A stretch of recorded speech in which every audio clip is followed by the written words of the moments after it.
We're sending you back to the future.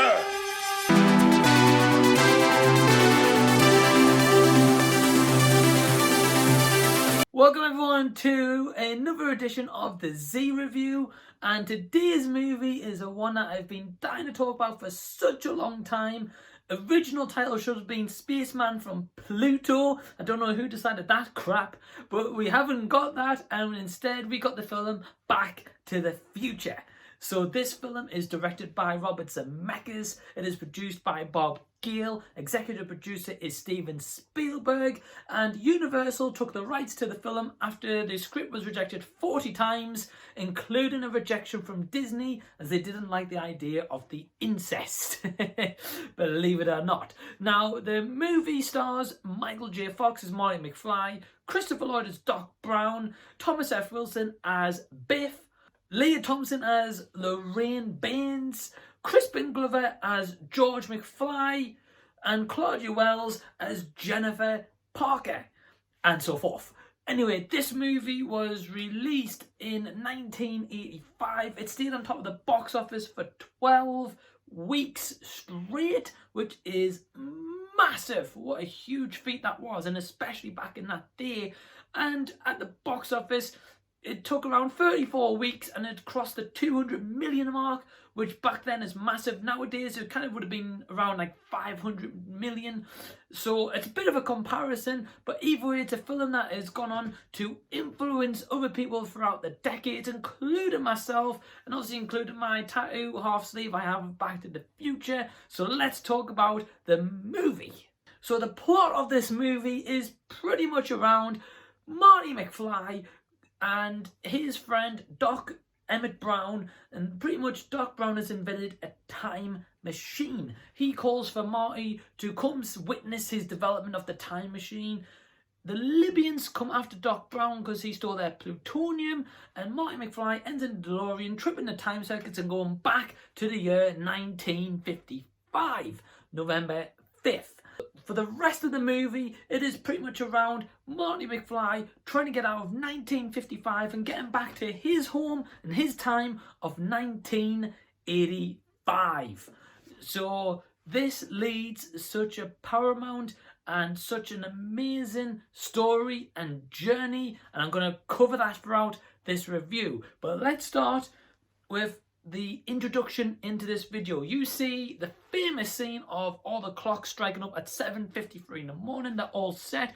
A lot of the back production crew had to manually do that because they had problems with setting all these clocks at the same time, which I can imagine was a fun job to do. And on one of the clocks, you actually see the outline on the clock of Harold Lloyd in the film Safety Last, a 1923 silent film. Fast forward into the film and you see Doc Brown hanging on the clock. So a very cool little resemblance and a prediction of what's going to happen later on. Of course, a couple of other things to notice in this opening scene is the past due letters that you see very briefly. So Doc Brown hasn't been at his home for a while. He is in his working 24-hour van, obviously coming up with the idea and ensuring the DeLorean is the time machine he wanted to build. Now, besides this, of course, Marty McFly hooks up the amplifier, and there is a quick nod of a CRM to Stanley Kubrick in this scene. And of course, the famous moment in this scene is Marty McFly strumming the guitar with the plectrum.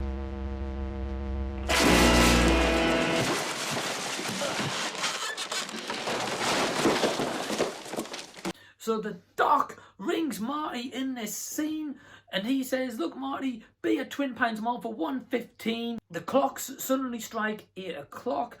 Marty has this revelation, says, oh wow, it's all 8 o'clock. Doc informs him it's 8:25, so Marty is now on his way going to school. So one quick thing I want to add in here, and this is very important. The original actor who starred as Marty McFly was Eric Stoltz. He was fired after about 6 weeks on the job of video, and he didn't quite seem the actor of this.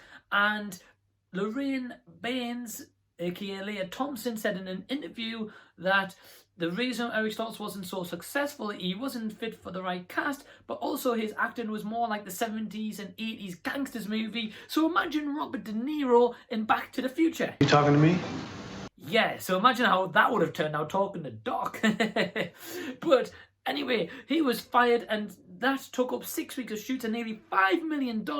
And then eventually they got Michael J. Fox to play Marty McFly, which then took 6 weeks, including the editing and the filming and then the release of the movie in that short space of time to complete this movie on a $19 million budget.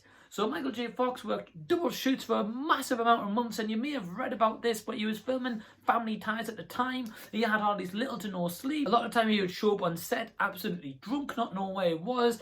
In his memoir, Lucky Man, if you've not read it, I highly recommend reading that book. It is phenomenal. Anyway, let's jump back forward into the film. Marty then goes into school because he's 25 minutes late, and we introduced to Claudia Wells, Jennifer Parker, and Principal Strickland, of course, referring to Marty with the famous line, "You're a slacker."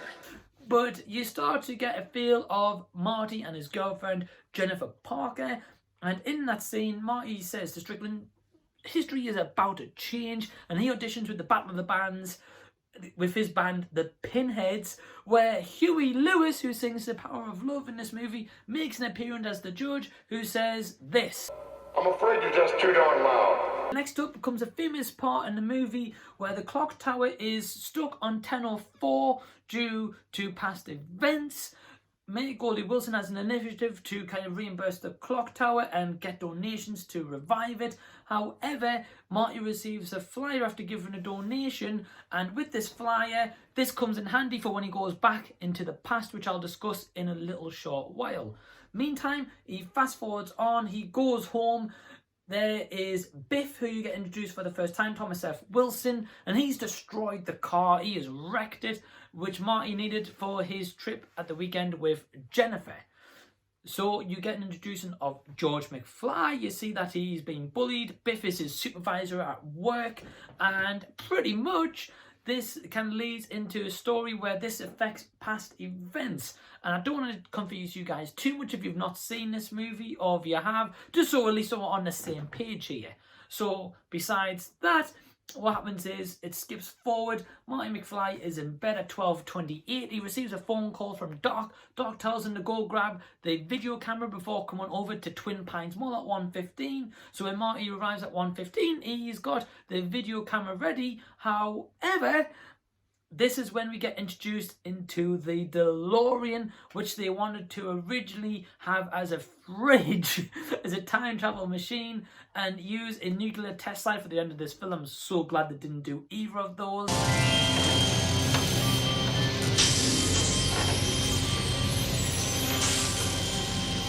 But either way, we get introduced into the DeLorean. We hear about Doc stealing the plutonium from the Libyans. It takes 1.21 gigawatts to get the DeLorean and the flux capacitor hyped up to enable time travel to be possible. Doc gets shot by the Libyans. Marty goes into the DeLorean, and this triggers the time circuits.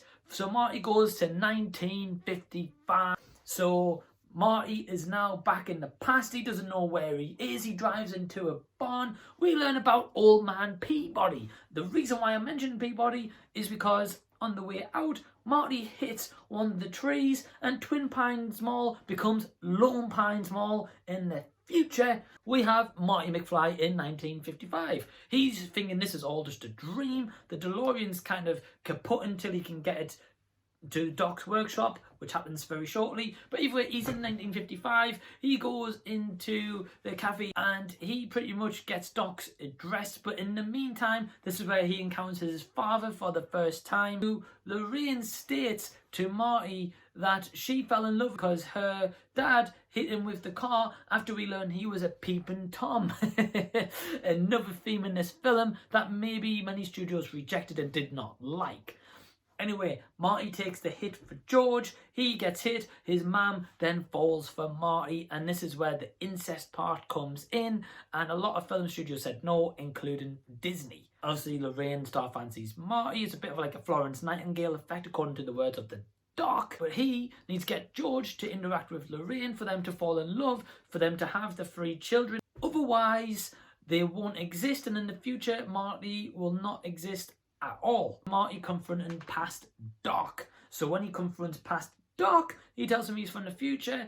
The Doc Brown doesn't believe him until Marty tells him about the way he came up with the flux capacitor, which really, that scene is riveting. And one of the best part of the scenes is We could somehow harness this lightning, channel it into the flux capacitor. It just might work. Next Saturday night, we're sending you back to the future. But Marty's got to change the events he's created by getting George to fall in love with Lorraine and vice versa. So Marty goes to the school, he tries to persuade George, but he gets interactions with Biff. And another fun fact is when Eric Stoltz did these parts, apparently he actually hurt Thomas F. Wilson, Biff, and actually left bruises on his collarbone, which is insane. And people thought he was very difficult to work with, which I can understand absolutely as to why that is. Anyway, after Marty and Biff have a bit of a confrontation in the cafeteria, Marty goes to George to try and persuade him to ask out Lorraine. George won't listen. He says he's too busy watching science fiction theatre. And this is where we get Marty in the hazmat suit to persuade George to ask Lorraine. And this is amazing. My name is Darth Vader.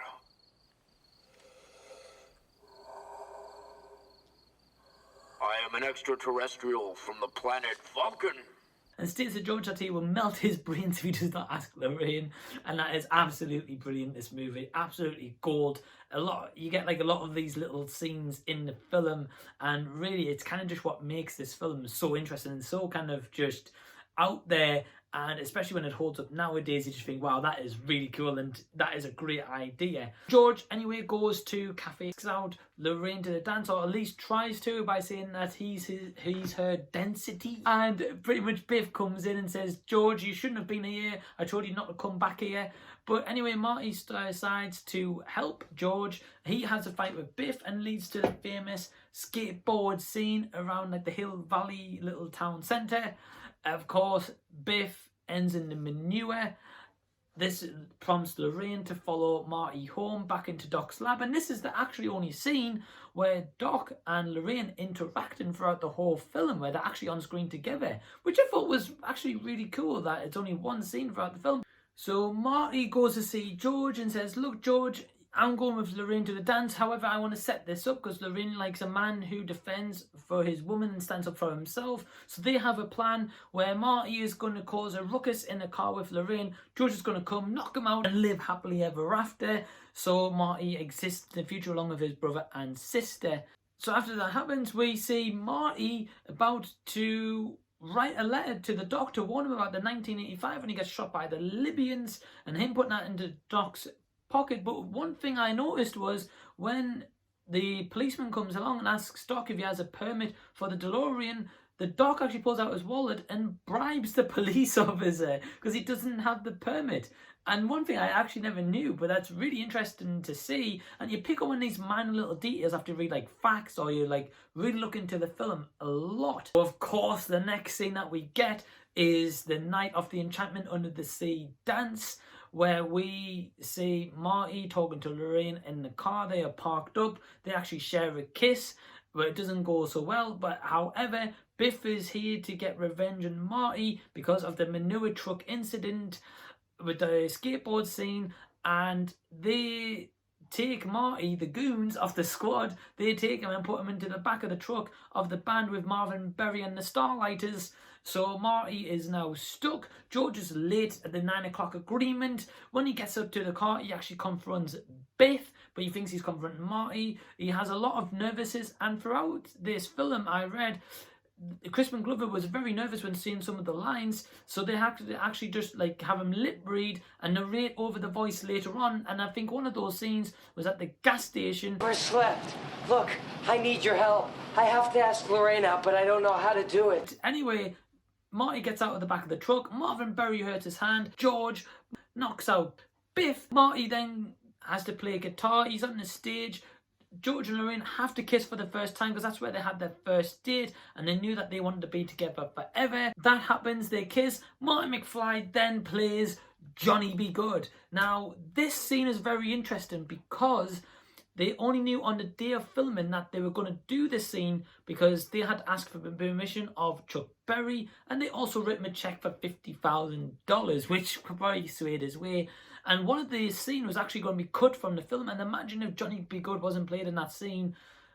It would have affected the film massively, let's be honest. That scene is incredible, and every time I watch it, it gives me goosebumps. To play the guitar just like he's ringing a bell. Go, go, go, Johnny, go, go, go, Johnny, go, go, go, go, Johnny, go, go. George and Lorraine kiss.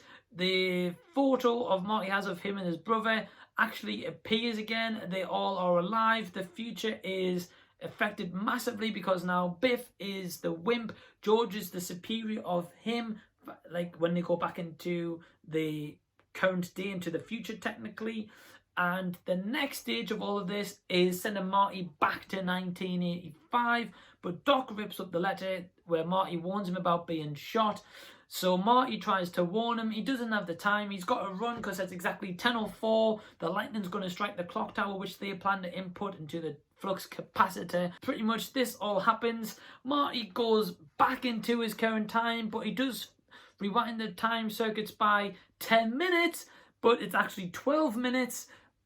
So when he arrives into the future, he thinks he has a bit of time to prepare Doc for the shooting, but of course we get to Lone Pine Mall. That doesn't happen. Doc's being shot, but he does actually look at the letter and he takes a bulletproof vest, so he is actually still alive. Going forward, the rest of the night happens. Doc drives Marty home. Doc is safe now in 1985. So is Marty. One cool little thing though, when Marty arrives in 1985, there is a homeless guy who he calls Red, and a lot of people have wondered if this Red is actually Mayor Red Thomas in 1955, but now a homeless man. That is up for debate. Personally, I think it might be, because otherwise why would he call him Red? Really cool thing is, we talked about Eric Stoltz being Marty. Let's talk about who was actually cast to potentially be Doc. One name is Jeff Goldblum, of course known as Ian Malcolm in the Jurassic Park franchise. Imagine Jeff Goldblum as Doc Brown. That would be insane. Imagine Jeff Goldblum and Eric Stoltz as the main cast of Back to the Future. Would it have been successful? We'll never know. Anyway, Marty wakes up in the next morning. The jobs have changed of his brother and sister. His mum and dad are very happy, and they're Rich and George, who used to write stories, shared the stories. He becomes like a famous author. Pretty much Marty gets the dream 4x4 where Jennifer Parker shows up. How about a ride, mister? We see a future Doc come back from the future in 2015 who warns Marty and Jennifer about the kids, and they fly off into 2015, and that's where the film ends. I'll talk about a couple of things right now after getting through that film. So there's a lot of kind of homages in this film and a lot of things that tie up. For example, Doc has framed pictures in his house in 1955. He also has these in 1985 as well, so that kind of correlates. Now, the positives of this movie is it is a fantastic movie. It's well acted. It is great chemistry between the actors, and for such a film that is about time travel, it holds up even to nowadays, and the Blu-ray of this film is fantastic, and I'm really hoping for a 4K release. Michael J. Fox, by all means, stands out in this movie, along with the crazy performance of Christopher Lloyd. Those two performances alone in this film is amazing, and I believe is what has made Back to the Future the film that it is today. Saying this, the only gripes I've got with the movie, and it is my favourite film, but I have to give a constructive feedback video here, is the transfer onto the Blu-ray. When Einstein goes in DeLorean and he's the first time traveller, you can see the CGI affected green screen on Marty's leg. The flame is on Marty's leg and foot, so he would have potentially caught fire. It's only a minor gripe. And of course, there's a couple of time continuities where Marty's about to go back into 1985. He resets the DeLorean by 12 minutes, but he says 10 minutes, for example. So there's a couple of one or two continuity errors throughout the movie as a whole. But overall, this film is amazing.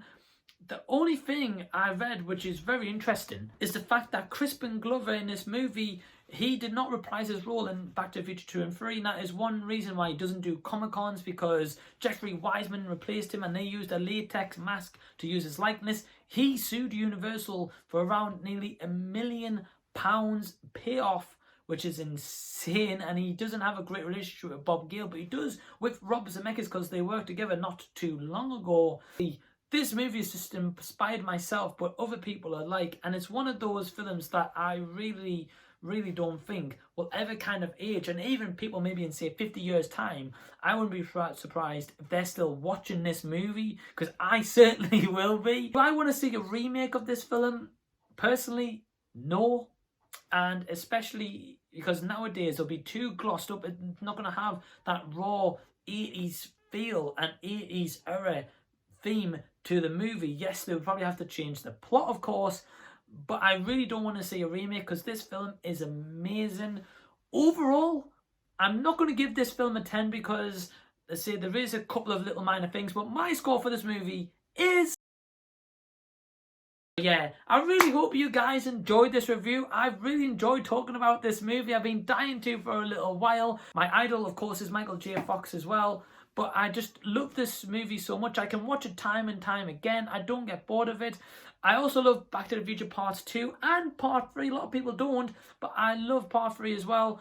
But I might review those in a later time. If you would like to see me review Back to the Future 2 and Back to the Future 3 retrospectively and throw in some cool like little fun facts as well, because Tony Hawk also helped Michael J. Fox skateboard in this movie, please leave a comment below as well. And please give the channel a big thumbs up if you like the video, and subscribe to the channel if you already haven't. But until next time, guys, this has been the Z Review, and I want to thank you so much for watching this video and me rambling on about my favourite movie. But until next time, this has been the Z Review, signing out.